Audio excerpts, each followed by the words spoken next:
Lest we neglect Eve, I must point out that she fails her design as well. Eve is given to Adam as his ezer kenegdo, or as many translations have it, his helpmeet or helper. Doesn't sound like much, does it? It makes me think of hamburger helper. But Robert Alter says this is a notoriously difficult word to translate. It means something far more powerful than just helper. It means lifesaver. The phrase is only used elsewhere of God when you need him to come through for you desperately. There is no one like the God of Jeshurun, who rides on the heavens to help you. Deuteronomy 33:26. Eve is a life-giver. She is Adam's ally. It is to both of them that the charter for adventure is given. It will take both of them to sustain life, and they will both need to fight together. Eve is deceived, and rather easily, as my friend Jan Myers points out. In The Allure of Hope, Jan says, Eve was convinced that God was withholding something from her. Not even the extravagance of Eden could convince her that God's heart is good. When Eve was deceived, the artistry of being a woman took a fateful dive into the barren places of control and loneliness. Now every daughter of Eve wants to control her surrounding, her relationships, her God. No longer is she vulnerable. Now she will be grasping. No longer does she want simply to share in the adventure. Now she wants to control it. And as for her beauty, she either hides it in fear and anger, or she uses it to secure her place in the world. In our fear that no one will speak on our behalf, or protect us, or fight for us, we start to recreate both ourselves and our role in the story. We manipulate our surroundings so we don't feel so defenseless. Fallen Eve either becomes rigid or clingy. Put simply, Eve is no longer simply inviting. She is either hiding in busyness or demanding that Adam come through for her, usually an odd combination of both. Adam knows now that he has blown it, that something has gone wrong within him, that he is no longer what he was meant to be. Adam doesn't just make a bad decision.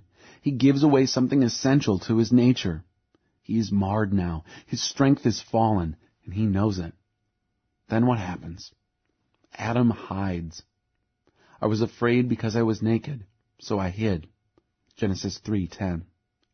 You don't need a course in psychology to understand men. Understand that verse, let its implications sink in, and the men around you will suddenly come into focus. We are hiding, every last one of us. Well aware that we too are not what we were meant to be, desperately afraid of exposure, terrified of being seen for what we are and are not, we have run off into the bushes. We hide in our office, at the gym, behind the newspaper, and mostly behind our personality. Most of what you encounter when you meet a man is a facade, an elaborate fig leaf, a brilliant disguise. Driving back from dinner one night, a friend and I were just sort of shooting the breeze about life and marriage and work. As the conversation deepened, he began to admit some of the struggles he was having. Then he came out with this confession. The truth is, John, I feel like I'm just bluffing my way through life, and that someday soon I'll be exposed as an imposter. I was so surprised. This is a popular, successful guy who most people like the moment they meet him. He's bright, articulate, handsome, and athletic. He's married to a beautiful woman, has a great job, drives a new truck, and lives in a big house. There's nothing on the outside that says, not really a man. But inside, it's another story. It always is. Before I ever mentioned my nightmare about being on stage with nothing to say, another friend shared with me that he too is having a recurring nightmare. It involves a murder and the FBI. Apparently, in his dream, he has killed someone and buried the body out back of his house. But the authorities are closing in, and he knows that at any moment they'll discover the crime scene and he'll be caught. The dream always ends just before he is found out. He wakes in a cold sweat. Any day now, I'll be found out, is a pretty common theme among us guys. Truth be told, most of us are faking our way through life. We pick only those battles we are sure to win, only those adventures we are sure to handle, only those beauties we are sure to rescue. Let me ask the guys who don't know much about cars. How do you talk to your mechanic? I know a bit about fixing cars, but not much, and when I'm around my mechanic, I feel like a weenie. So what do? I fake it. I pose. I assume a sort of casual, laid-back manner I imagine the guys use when hanging around the lunch truck, and I wait for him to speak. Looks like it might be your fuel mixture, he says. Yeah, I thought it might be that. When was the last time you had the carb rebuilt? Oh, I don't know, it's probably been years. I'm guessing he's talking about my carburetor, and I have no idea if it's ever been rebuilt. Well, we'd better do it now, or you're going to end up on some country road miles from nowhere, and then you'll have to do it yourself. Yeah, I say casually, as if I don't want to be bothered again having to rebuild that thing, even though I know I wouldn't have the slightest idea where to begin. All I have is a whistle, remember? I tell him to go ahead, and he sticks out his hand, a big, greasy hand that says, I know tools real well, and what am I supposed to do? I'm dressed in a coat and tie because I'm supposed to give a talk at some women's luncheon, but I can't say, gee, I'd rather not get my hands dirty, so I take his hand and pump it extra hard. Or how about you fellows who work in the corporate world? How do you act in the boardroom when the heat is on? What do you say when the big boss is riding you hard? Jones, what the devil is going on down there in your division? You guys are 3 weeks late on that project. Do you try to pass the buck? Actually, sir, we got the plans over to McCormick's department to bid the job weeks ago. Do you feign ignorance? Really? I had no idea. I'll get right on it. Maybe you just weasel your way out of it. That job's a slam dunk, sir. We'll have it done this week. Years ago, I did a tour of duty in the corporate world. The head man was a pretty intimidating guy. Many heads rolled in his office. My plan was basically to try and avoid him at all costs. When I did run into him in the hallway, even in friendly conversation, I always felt about 10 years old. How about sports? A few years ago, I volunteered to coach for my son's baseball team. There was a mandatory meeting that all coaches needed to attend before the season to pick up equipment and listen to a briefing. Our recreation department brought in a retired professional pitcher, a local boy, to give us all a pep talk. The posing that went on was incredible. Here's a bunch of balding dads with beer bellies sort of swaggering around, talking about their own baseball days, throwing out comments about pro players like they knew them personally, and spitting, I kid you not. Their attitude, that's a tame word, was so thick I needed waiters. It was the biggest bunch of posers I've ever met. Outside the church. That same sort of thing goes on Sunday mornings. It's just a different set of rules. Dave runs into Bob in the church lobby. Both are wearing their happy faces, though neither is happy at all. Hey, Bob, how are you? Bob is actually furious at his wife and ready to leave her, but he says, Great, just great, Dave. The Lord is good. Dave, on the other hand, hasn't believed in the goodness of God for years, ever since his daughter was killed. Yep, God is good all the time. I'm just so glad to be here, praising the Lord. Me too. Well, I'll be praying for you. I would love to see a tally of the number of prayers actually prayed against the number of prayers promised. I bet you it's about 1 in 1,000. And I'll be praying for you too. Well, gotta go. You take care. Take care is our way of saying, I'm done with this conversation and I want to get out of here, but I don't want to appear rude, so I'll say something that sounds meaningful and caring. But in truth, Dave doesn't give a rip about Bob. Adam falls and all his sons with him. After that, what do you see as the story unfolds? Violent men or passive men? Strength gone bad. Cain kills Abel. Lamech threatens to kill everyone. God finally floods the earth because of the violence of men, but it's still going on. Sometimes it gets physical. Most of the time it's verbal. I know Christian men who say the most awful things to their wives, or they kill them with their silence, a cold, deadly silence. I know pastors, warm and friendly guys in the pulpit, who from the safety of their office send out blistering emails to their staff. It's cowardice, all of it. I was intrigued to read in the journals of Civil War commanders how the men you thought would be real heroes end up just the opposite. Roughs that are always ready for street fighting are cowards on the open battlefield, declared one corporal. A sergeant from the same division agreed. I don't know of a single fist-fighting bully, but what he makes for a cowardly soldier. The violence, no matter what form, is a cover-up for fear. What about the achievers, the men running hard at life, pressing their way ahead? Most of it is fear-based as well. Not all of it, but most of it. For years, I was a driven, type A, hard-charging perfectionist. I demanded a lot of myself and those who worked for me. My wife didn't like to call me at work, for as she said, you have your work voice on. In other words, Your fig leaf is showing.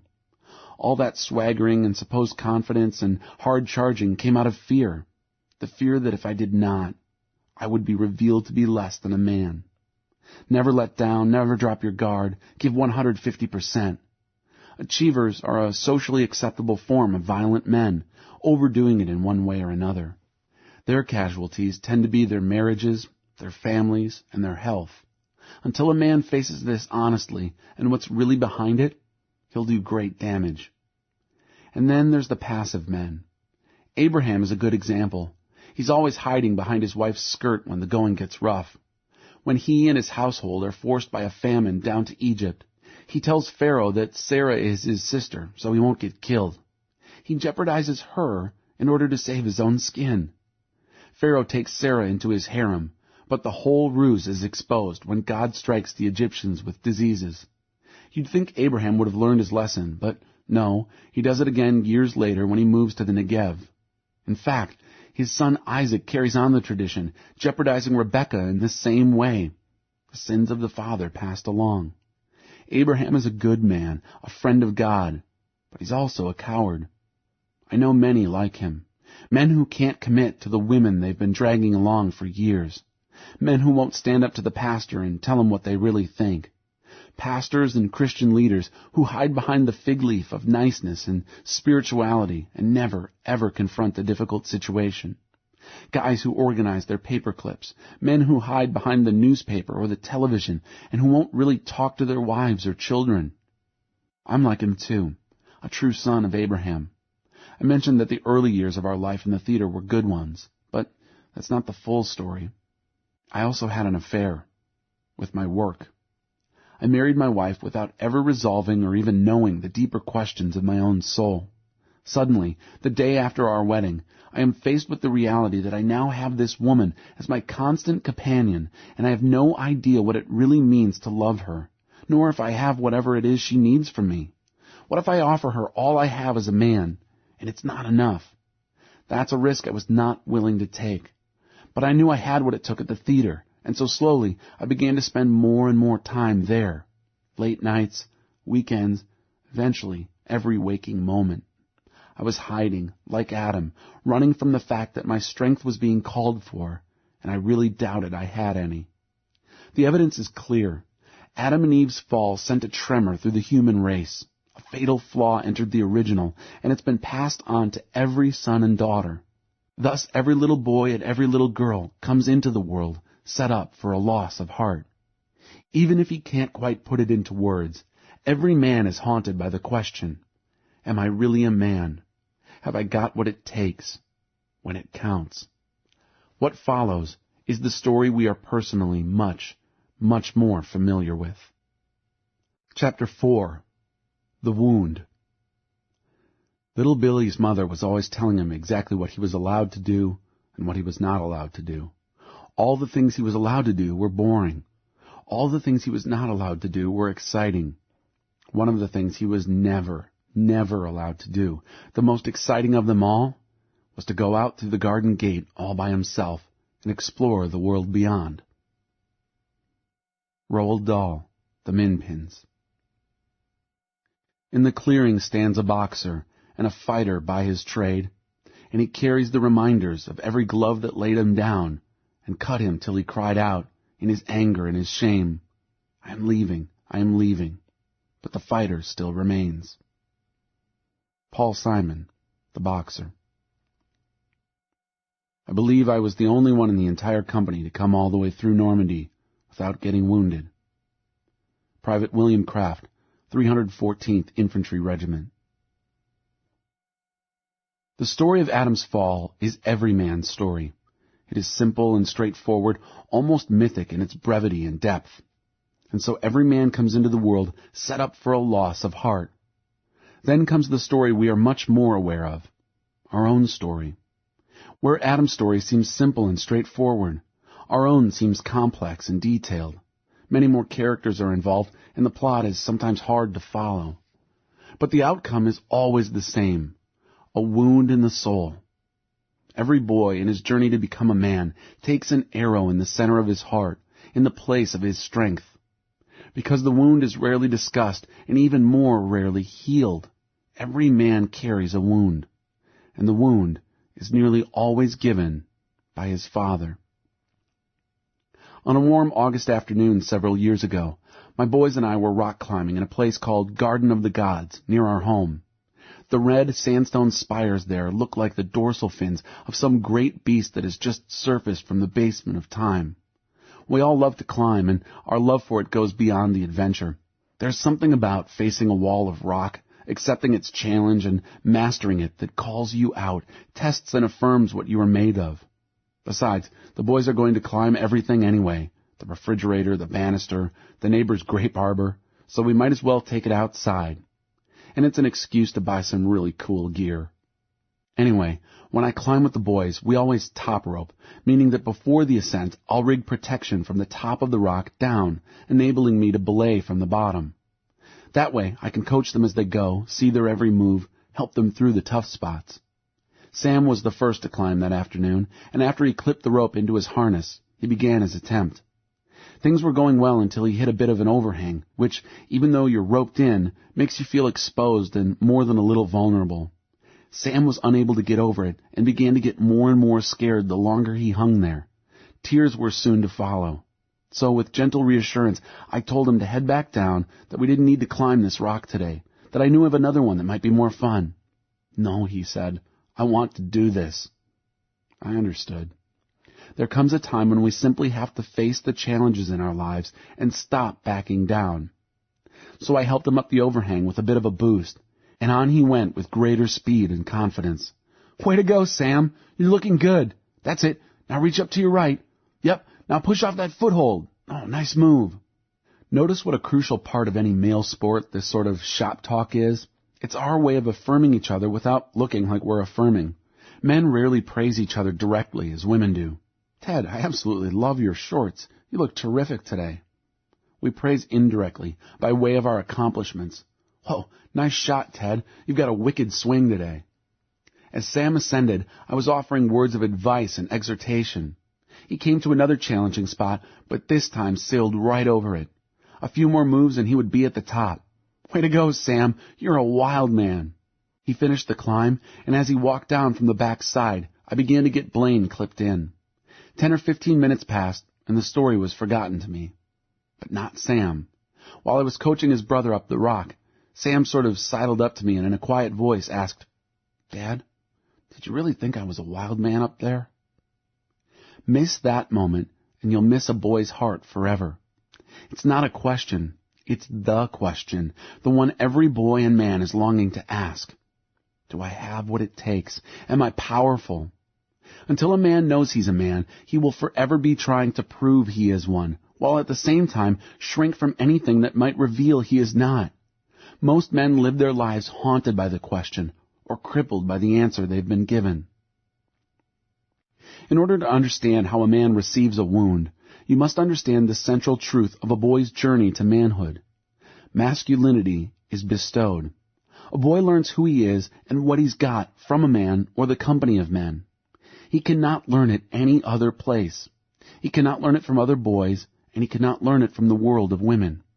The plan from the beginning of time was that his father would lay the foundation for a young boy's heart and pass on to him that essential knowledge and confidence in his strength.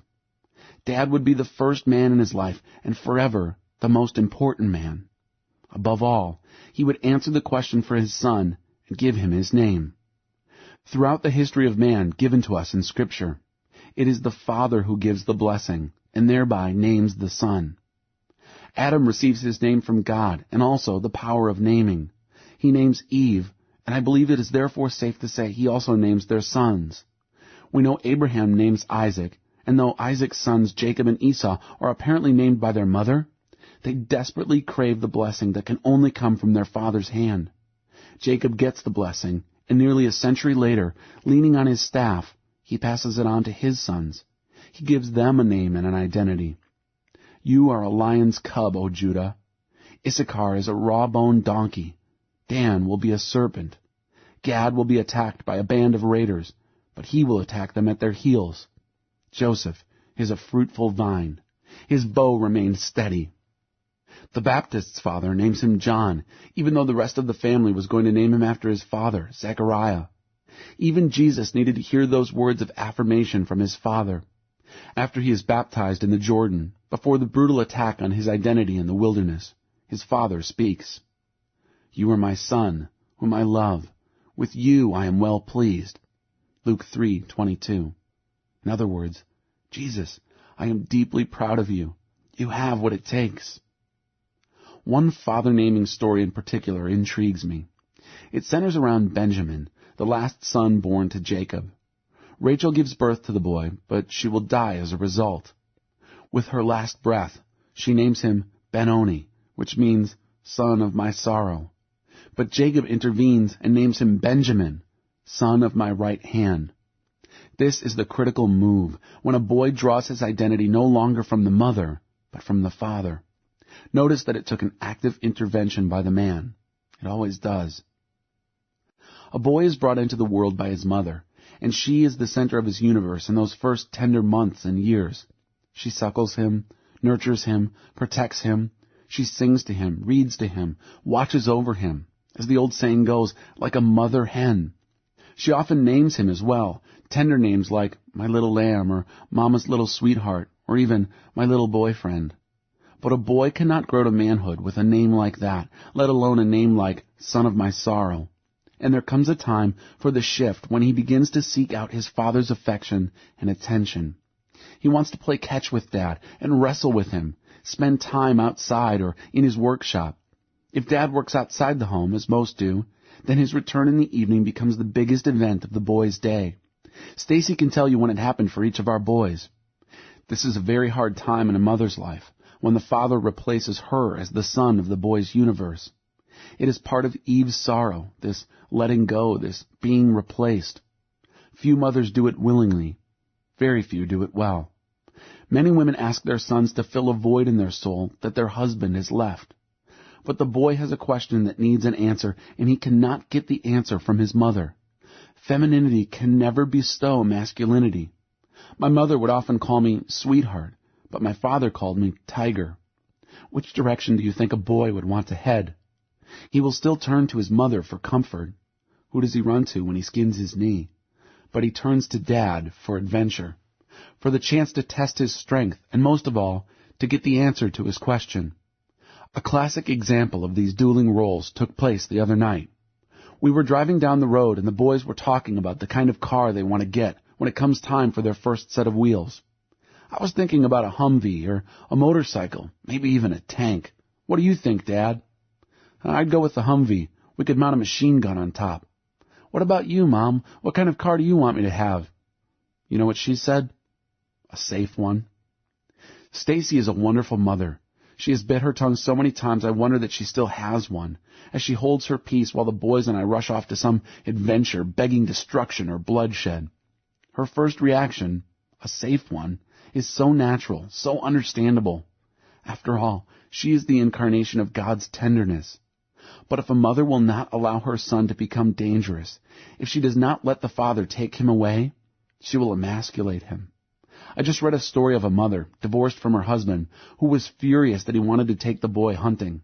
She tried to get a restraining order to prevent him from teaching the boy about guns. This is emasculation. My mom wouldn't let me play with G.I. Joe, a young man told me. Another said, we lived back east, near an amusement park. I had had a roller coaster, the old wooden kind, but my mom would never let me go. That is emasculation, and the boy needs to be rescued from it by the active intervention of the father, or another man. This kind of intervention is powerfully portrayed in the movie A Perfect World. Kevin Costner plays an escaped convict who takes a young boy hostage and heads for the state line. But as the story unfolds, we see what looks like the boy's ruin is actually his redemption. The boy is in his underpants when Costner abducts him. That is where many mothers want to keep their sons, albeit unconsciously. She wants her little lamb close by. Over the days that follow, days together on the road, I might add, Costner and the boy, who has no father, grow close. When he learns that the boy's mother has never allowed him to ride a roller coaster, Costner is outraged. The next scene is the boy, arms high in the air, rolling up and down country roads on the roof of the station wagon. That's the invitation into a man's world, a world involving danger. Implicit in the invitation is the affirmation. You can handle it. You belong here. There comes a moment when Costner buys the boy a pair of pants. The symbolism in the film is amazing. But the boy won't change in front of him.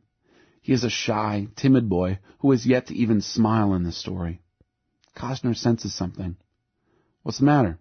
You don't want me to see your pecker? It's puny. What? It's puny. Who told you that? The boy, Philip, is silent. It is the silence of emasculation and shame. The absence of the father's voice is loud and clear. So Costner intervenes and speaks. Let me see.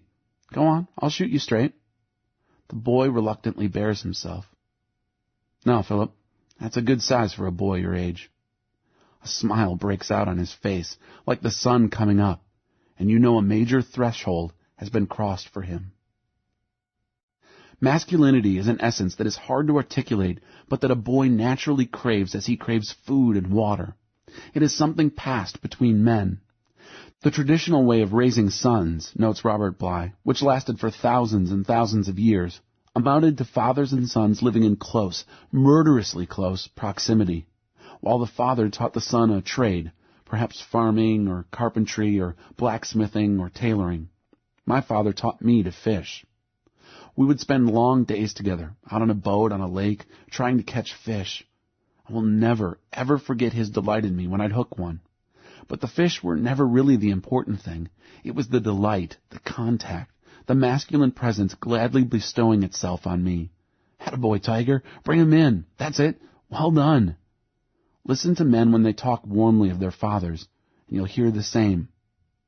My father taught me to fix tractors, to throw a curveball, to hunt quail.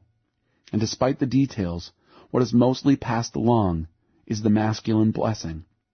Fathers and sons in most tribal cultures live in amused tolerance of each other, says Bly. The son has a lot to learn, and so the father and son spend hours trying and failing together to make arrowheads or to repair a spear or track a clever animal.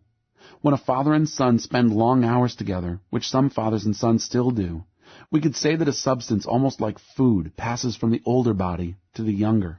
This is why my boys love to wrestle with me, why any healthy boy wants the same with his father. They love the physical contact, to brush against my cheek, feel the sandpaper of my whiskers, my strength all around them, to test theirs on me. And it's that testing that is so essential. As they've gotten older, they love to start punching matches with me. Luke just did it this morning. I'm downstairs fixing breakfast. Luke senses the opportunity, and he sneaks downstairs and silently stalks me. When he's in range, he lets loose a wallop. It hurts, and they need to see that it hurts. Do they have a strength like Dad's? Is it growing, real, substantive? I'll never forget the day when Sam gave me a bloody lip, quite by accident, when we were wrestling. At first he drew back in fear, waiting, I'm sorry to admit, for my anger. Thankfully, on this occasion, I just wiped the blood away, smiled, and said, "Oh, nice shot." He beamed. No, he strutted, shook his antlers at me. Word quickly spread through the house, and his younger brothers were on the scene, eyes wide at the fact that one of them had drawn blood. New possibilities opened up. Maybe young bucks can take on the old bull. The ancient societies believed that a boy becomes a man only through ritual and effort, only through the active intervention of the older men, Bly reminds us. The father or another man must actively intervene, and the mother must let go. Bly tells the story of one tribal ritual, which involves, as they all do, the men taking the boy away for initiation.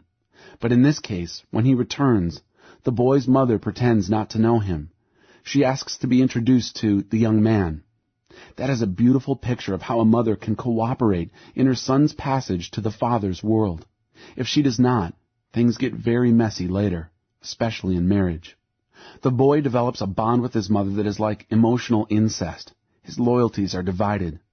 That is why Scripture says, "For this reason, a man will leave his father and mother and be united to his wife."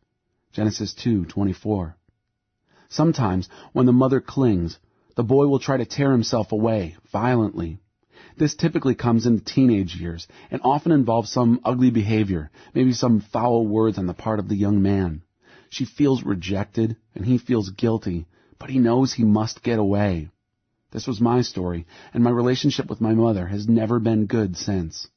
I found that many adult men resent their mothers but cannot say why. They simply know that they do not want to be close to them.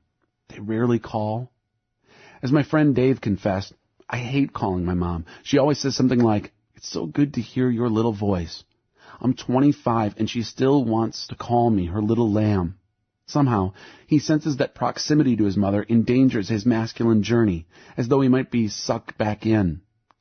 It is an irrational fear, but it reveals that both essential ingredients in his passage were missing. Mom did not let go, and Dad did not take him away. Whatever the mother's failure, it can be overcome by the father's engagement. Let's come back to the rock climbing story with Sam. Did you really think I was a wild man up there? He did not ask, "Do you think I'm a nice boy?" He asked about his strength, his dangerous capacity to really come through. A boy's passage into manhood involves many of those moments. The father's role is to arrange for them, invite his boy into them, keep his eye out for the moment the question arises, and then speak into his son's heart. Yes, you are. You have what it takes. And that is why the deepest wound is always given by the father. As Buechner says, if strangers and strange sights can shake the world of children, it takes the people they know and love best to pull it out from under them like a chair. Dave remembers the day the wound came. His parents were having an argument in the kitchen, and his father was verbally abusing his mother. Dave took his mom's side, and his father exploded. I don't remember all that was said, but I do remember his last words. "You're such a mama's boy," he yelled at me. Then he walked out. Perhaps if Dave had a strong relationship with his dad most of the time, a wound like this might be lessened, healed later by words of love. But the blow came after years of distance between them. Dave's father was often gone from morning till night with his own business, and so they rarely spent time together. What is more, Dave felt the lingering disappointment from his dad. He wasn't a star athlete, which he knew his dad highly valued. He had a spiritual hunger and often attended church, which his dad did not value. And so those words fell like a final blow, a death sentence. Leanne Payne says that when the father-son relationship is right, the quiet tree of masculine strength within the father protects and nurtures the fragile stripling of masculinity within his son. Dave's father took an axe and gave his hardest blow to his young tree. How I wish it were a rare case, but I am deeply sorry to say I've heard countless stories like it. There's a young boy named Charles who loved to play the piano, but his father and brothers were jocks. One day they came back from the gym to find him at the keyboard, and who knows what else had built up years of scorn and contempt in his father's soul, but his son received both barrels. "You are such a faggot." A man my father's age told me of growing up during the Depression. Times were hard for his family, and his father, an alcoholic rarely employed, hired him out to a nearby farmer. One day while he was in the field, he saw his father's car pull up. He hadn't seen him for weeks, and he raced to meet his dad. Before he could get there, his father had grabbed the check for his son's wages and, spying the boy running toward him, jumped in the car and sped away. The boy was 5 years old. In the case of violent fathers, the boy's question is answered in a devastating way. "Do I have what it takes? Am I a man, Papa?" No, you are a mama's boy, an idiot, a faggot, a seagull. Those are defining sentences that shape a man's life. The assault wounds are like a shotgun blast to the chest. This can get unspeakably evil when it involves physical, sexual, or verbal abuse carried on for years. Without some kind of help, many men never recover. One thing about the assault wounds, they are obvious. The passive wounds are not. They are pernicious, like a cancer. Because they are subtle, they often go unrecognized as wounds, and therefore are actually more difficult to heal. My father was in many ways a good man. He introduced me to the West and taught me to fish and to camp. I still remember the fried egg sandwiches he would make us for dinner. It was his father's ranch that I'd worked on each summer, and my dad and I saw a lot of the West together as we'd make the long drive from Southern California to Oregon, often with fishing detours through Idaho and Montana. But like so many men of his era, my father had never faced the issues of his own wounds, and he fell to drinking when his life began to take a downhill turn. I was about 11 or 12 at the time, a very critical age in the masculine journey, the age when the question really begins to surface. At the very moment when I am desperately wondering what it means to be a man and do I have what it takes, my father checked out, went silent. He had a workshop out back, attached to the garage, and he would spend his hours out there alone, reading, doing crossword puzzles, and drinking. That is a major wound. As Bly says, not receiving any blessing from your father is an injury. Not seeing your father when you were small, never being with him, having a remote father, an absent father, a workaholic father, is an injury. My friend Alex's father died when he was 4 years old. The sun in his universe set, never to rise again. How was a little boy to understand that? Every afternoon, Alex would stand by the front window, waiting for his father to come home. This went on for almost a year. I've had many clients whose fathers simply left and never came back. Stuart's dad did that, just up and left, and his mother, a troubled woman, was unable to raise him. So he was sent to his aunt and uncle. Divorce or abandonment is a wound that lingers because the boy, or girl, believes if they had done things better, Daddy would have stayed. Some fathers give a wound merely by their silence. They are present, yet absent to their sons. The silence is deafening. I remember as a boy wanting my father to die and feeling immense guilt for having such a desire. I understand now that I wanted someone to validate the wound. My father was gone, but because he was physically still around, he was not gone. So I lived with a wound no one else could see or understand. In the case of silent, passive, or absent fathers, the question goes unanswered. Do I have what it takes? Am I a man, Daddy? Their silence is the answer. I don't know. I doubt it. You'll have to find out for yourself. Probably not. Every man carries a wound. I have never met a man without one. No matter how good your life may have seemed to you, you live in a broken world full of broken people. Your mother and father, no matter how wonderful, couldn't have been perfect. She is a daughter of Eve and he a son of Adam. So there is no crossing through this country without taking a wound. And every wound, whether it's assaultive or passive, delivers with it a message. The message feels final and true, absolutely true, because it is delivered with such force. Our reaction to it shapes our personality in very significant ways. From that flows the false self. Most of the men you meet are living out of a false self, a pose, which is directly related to his wound. Let me try to make this clear. The message delivered with my wound, my father disappearing into his own battles, was simply this. You are on your own, John. There is no one in your corner, no one to show you the way, and above all, no one to tell you if you are or are not a man. The core question of your soul has no answer and can never get one. What does a boy do with that? First, I became an unruly teen. I got kicked out of school, had a police record. We often misunderstand that behavior as adolescent rebellion, but those are cries for involvement, for engagement. Even after God's dramatic rescue of me at the age of 19, when I became a Christian, the wound remained. As my dear friend Brent said, becoming a Christian doesn't necessarily fix things. My arrows were still lodged deep and refused to allow some angry wounds inside to heal.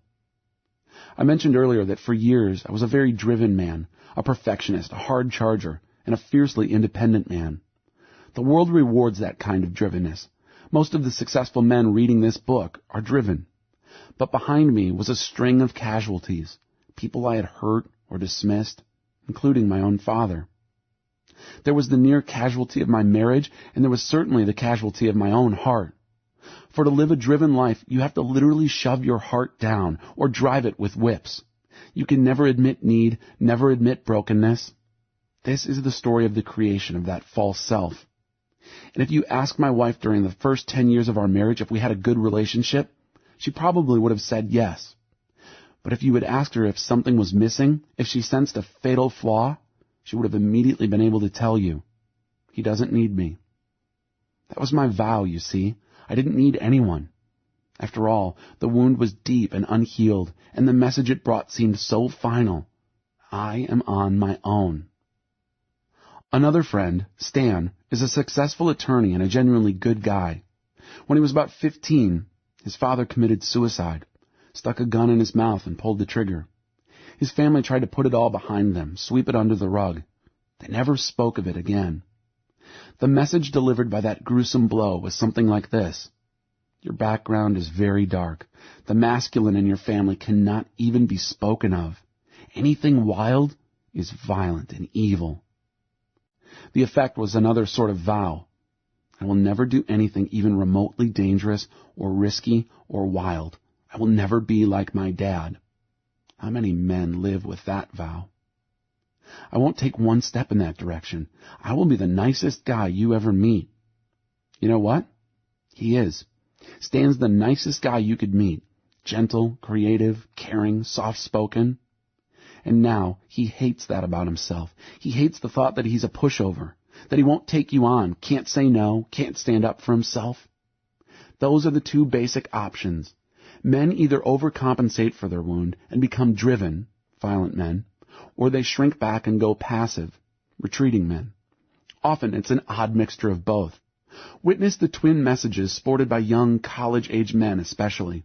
A goatee which says, I'm kind of dangerous, and a baseball hat turned backward which says, but really, I'm a little boy, don't require anything of me. Which is it? Are you strong or are you weak? Remember Alex, who stood at the door waiting for a daddy who would never return?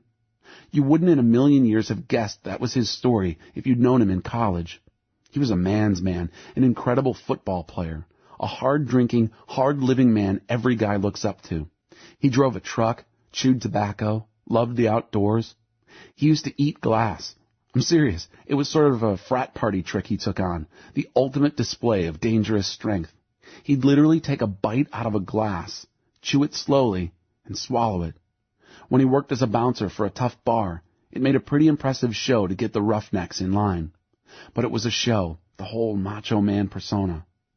Charles, the artistic boy, the piano player whose father called him a faggot. What do you think happened there? He never played the piano again after that day. Years later, as a man in his late 20s, he does not know what to do with his life. He has no passion, cannot find a career to love, and so he cannot commit to the woman he loves, cannot marry her because he is so uncertain of himself. But of course, his heart was taken out, way back there in his story. Dave is also in his 20s now, drifting, deeply insecure, and loaded with a great deal of self-hatred. He does not feel like a man, and he believes he never will. Like so many, he struggles with confidence around women and around men he sees as real men. Stuart, whose father abandoned him, became a man without emotion. His favorite character as a boy was Spock, the alien in Star Trek who lives solely from his mind. Stuart is now a scientist, and his wife is immensely lonely. On and on it goes. The wound comes, and with it, a message. From that place the boy makes a vow, chooses a way of life that gives rise to the false self. At the core of it all is a deep uncertainty. The man doesn't live from a center. So many men feel stuck, either paralyzed and unable to move or unable to stop moving. Of course, every little girl has her own story too. But I want to save that for a later chapter and bring it together with how a man fights for a woman's heart. Let me say a few more words about what happens to a man after the wound is given. To continue, please insert the next CD.